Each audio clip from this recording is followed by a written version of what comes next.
महाराष्ट्र राज्य सरकारकडून विशेषतः शेतकऱ्यांसाठी एक आनंदाची बातमी समोर आली आहे।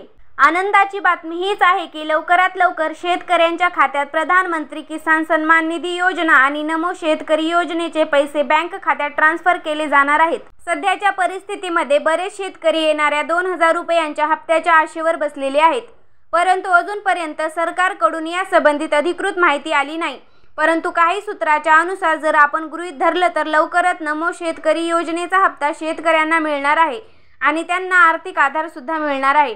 नमो शेतकरी योजनेचा फायदा केवळ महाराष्ट्रातील शेतकरीच घेऊ शकतात। अधिकृत माहितीनुसार सांगायचे तर सध्याच्या परिस्थितीमध्ये महाराष्ट्रामध्ये या योजनेचा लाभ कमीत कमी 93,50,000पेक्षा जास्त शेतकरी घेत आहेत। या वर्षीच्या नोंदणी प्रोसेसमध्ये बऱ्याच शेतकऱ्यांनी उत्साहजनक आपले नाव नोंदविलेले आहे। याचबरोबर केंद्र सरकारच्या माध्यमातून सुद्धा ॲग्रीस्टॅक अधिकृत वेबसाईटवर एक विशेष नोंदणीची मोहीम सुद्धा राबविण्यात आली होती। या कालावधीत 31 मे 2025 पर्यंत नवीन शेतकऱ्यांना अर्ज करण्याची सुवर्ण संधी सरकारद्वारा देण्यात आली होती।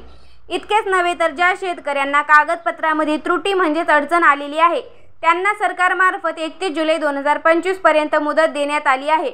यामुळे शेतकऱ्यांनी मोठ्या प्रमाणात सहभाग घेतला आहे। महाराष्ट्रातील शेतकऱ्यांना वेळेवर निधीचा वाटप वितरित केला जावा यासाठी काही गोष्टीवर लक्ष देणे अत्यंत आवश्यक आहे। आता यामध्ये सर्वप्रथम शेतकऱ्यांनी बँक खाते डायरेक्ट बेनिफिट ट्रान्सफर सुविधेसाठी ॲक्टिव्ह असणे खूप आवश्यक आहे। या व्यतिरिक्त शेतकऱ्यांची सर्व आवश्यक कागदपत्रे बँकेत नोंदवलेली असली पाहिजे। याशिवाय FTO म्हणजे फंड ट्रान्सफर ऑर्डर तयार झाल्याशिवाय शेतकऱ्यांच्या बँक खात्यामध्ये आर्थिक रक्कम जमा केली जात नाही। म्हणून तुम्ही सर्वांनी FTOची स्थिती वेळोवेळी तपासणे आवश्यक आहे। तर दिलेली माहिती कशी वाटली कमेंट करून नक्की सांगा व चॅनलला सबस्क्राईब करायला विसरू नका। धन्यवाद।